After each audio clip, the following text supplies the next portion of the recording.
A few years ago, the Oklahoma Sooners were one of the top programs in all of college football, and the odds were in the favor of whoever was starting at quarterback for them that they could win or at least compete for the Heisman Trophy. Flash forward a couple of years, and Oklahoma is just not the same. They got a new head coach in Brent Venables, have not had the same success at the quarterback spot, and also with the move to the SEC, things have gotten a little bit more difficult for them. Besides their upset victory over Alabama last year, Oklahoma was sort of irrelevant, but in 2025, everybody's hoping that they bounce back. They got one of the top quarterbacks out of the portal, some key weapons, and they made some necessary changes, which make me think they can be back to competing this year. In today's video, we're to continue my preview series as we will talk about the 2025 Oklahoma Sooners, go through their roster, last season, key players, and then game-by-game analysis for their schedule. But before we get started, if you're a big fan of college football, be sure to subscribe to the channel, leave a like if you support today's video, and let me know what player, team, topic, or situation I can cover next. Now let's get started and talk about the 2025 Oklahoma Sooners. So last year was their first year in the SEC, and many were expecting them to just fit in as usual. Unfortunately, that would not end up happening, as while Oklahoma did start out number 16 in the country, we quickly found out they were not as good as advertised. Sure, they destroyed Temple 51-3, and beat Tulane 34-19, but sandwiched between that was a game at home against Houston. At the time, the Cougars looked like one of the worst teams in all of college football, and they barely won that game 16-12. The warning sirens were going off for Oklahoma, and then against number 6 Tennessee, it all fell apart. In a game in which College Game Day was there, number 6 Tennessee came into Norman and won 25-15. The Oklahoma facade was starting to fall apart, but they stayed in the rankings. They were number 21 when they went on the road to play against Auburn, and after surviving 27-21, they looked like they had found their new quarterback in Michael Hawkins Jr., who was a true freshman. From there, they had their worst 5-game stretch of the season as they got dismantled 34-3 against number 1 Texas, and finally fell out of the rankings for good. After that, they lost 35-9 against South Carolina, and then got beat by Ole Miss 26-14. The Sooners were now all of a sudden 4-4, and the season was on the verge of falling apart.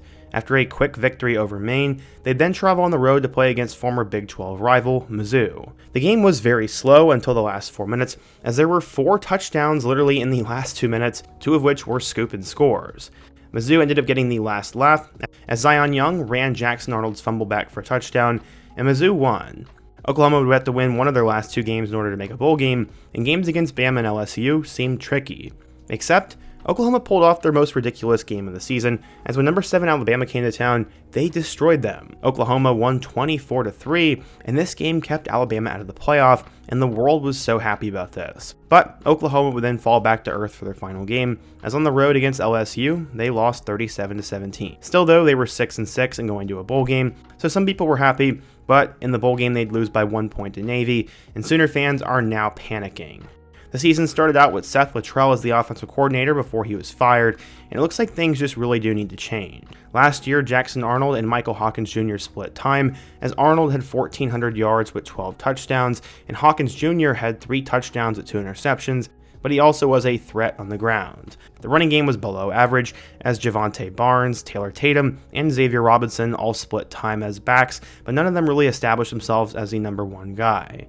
In terms of the receiving game, Bauer Sharp, the tight end, led the team at 42 catches, their star receiver Deion Burke spent time in and out of injury, and then J.J. Hester, Jacob Jordan, Brennan Thompson, and Zion Kearney ended up also getting touches. In terms of the defense, Danny Stutzman led the way at linebacker with 110 total tackles. On the defensive line, Mason Thomas led the way with 9 sacks, Connie Walker had 6 pass deflections, and then Billy Bowman Jr. led the way with 2 interceptions.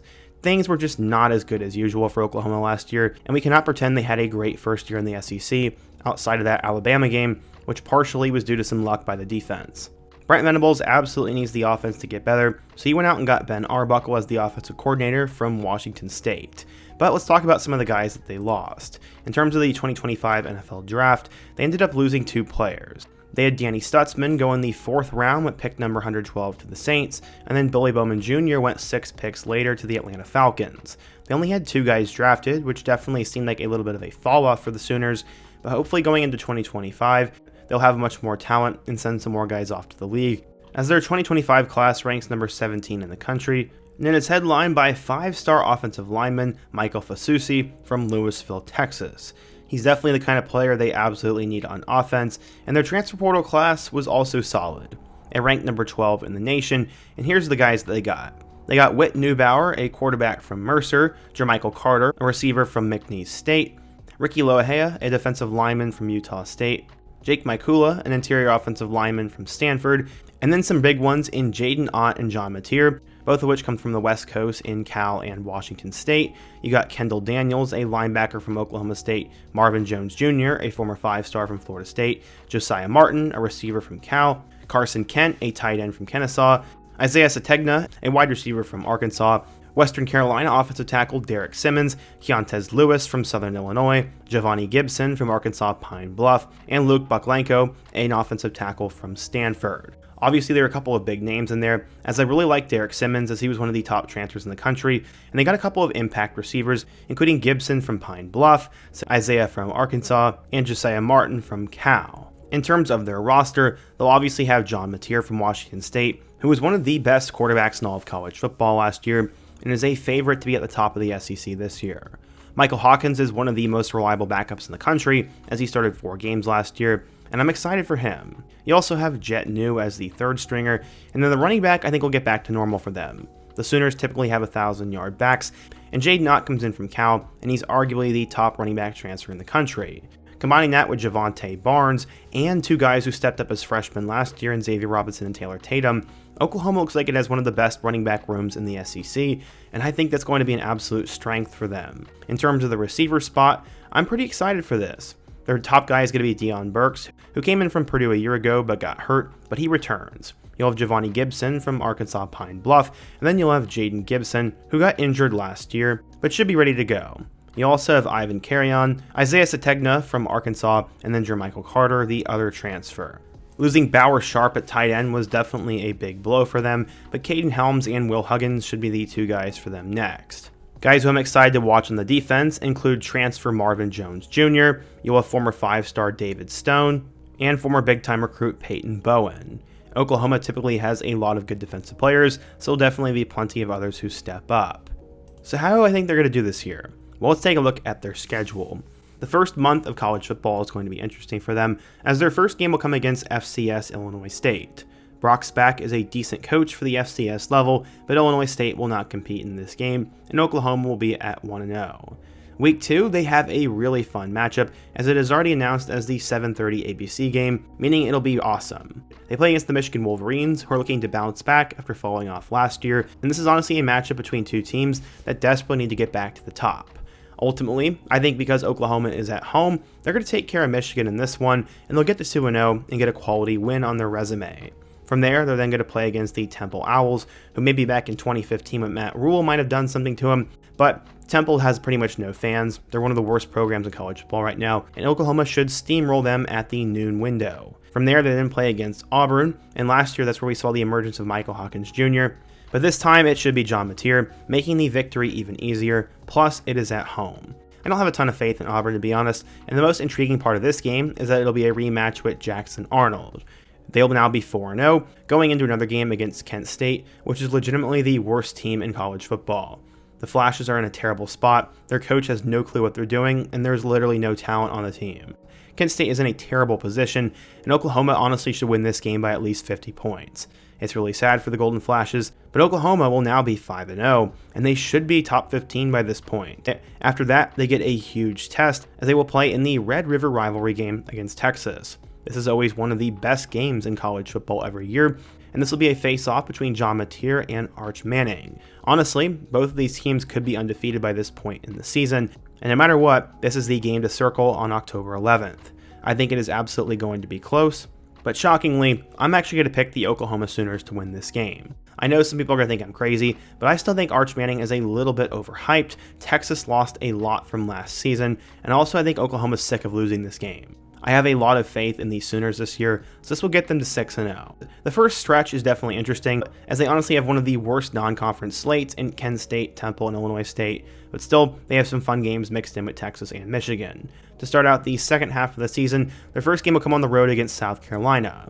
I did my South Carolina preview a couple of weeks ago, and I picked the Gamecocks to win this game. Not only is it at home, but I think South Carolina is going to be riding a ton of momentum, and I think Lenora Sellers is the only quarterback better than John Mateer in the SEC. I'm definitely riding the South Carolina hype train, and I think it's going to be close, but in my opinion, there's no way that they beat both South Carolina and Texas back-to-back, so I have them losing to the Gamecocks. It is definitely a challenging season for the Sooners as they then face off against Ole Miss. This is not going to be the same Rebels team we've seen the last 2 years, as they'll have to break in a new quarterback in Austin Simmons, and they also lost their top 3 receivers. Sure, I think Ole Miss will be decent this year, but I think Oklahoma wins this game. I think they win by 1 or 2 scores, and they keep themselves in the SEC championship hunt. But, as I said, this is an extremely difficult schedule, as they then go on the road to play against Tennessee. I don't really know what to make of this Tennessee team, as they lost Nico, Dylan Sampson, and a couple of their top receiver weapons, but still the Volunteers have been able to reload, and hopefully Joey Aguilar will be able to keep things going for them. I think this game is going to be a lot like 2015, where Oklahoma goes into Neyland Stadium and wins by a hair. I know Tennessee fans will definitely disagree with that one, but on paper right now, I still think Oklahoma has the better team by a little bit. After that, they then go on the road to play against Alabama, and the Sooners will also have a new quarterback and a couple of new weapons, but it's Bama. I truly do believe that Kalen DeBoer will get things going in Tuscaloosa, and after going 9-3 last year, and Bama fans and players are annoyed by all the media, so I think they're going to bounce back, and that includes a victory over Oklahoma. That will give the Sooners their second loss of the season before they come home for 2 final home games to finish out the year. At this point, they will definitely still be in position to make the college football playoff, and it starts with the game against Mizzou. Last year, Mizzou and Oklahoma had one of the most ridiculous games of the 2024 season, as there were 4 touchdowns and 2 turnover touchdowns in the last 2.5 minutes, and Oklahoma fans remember that. The Sooners used to dominate the Tigers each and every year in the Big 12, and I think they get revenge. Oklahoma wins this game close at home before going into a final matchup with LSU. The Tigers are also in an interesting spot, as on paper they should be good, but they sort of fell off towards the end of last season, and there are some question marks. They have one of the better quarterbacks in the country in Garrett Nussmeier though, and I also think LSU will end up bouncing back, and they go into Norman and steal a win. That will be their only home loss of the year, and if I do my math correctly, that puts Oklahoma at 9-3.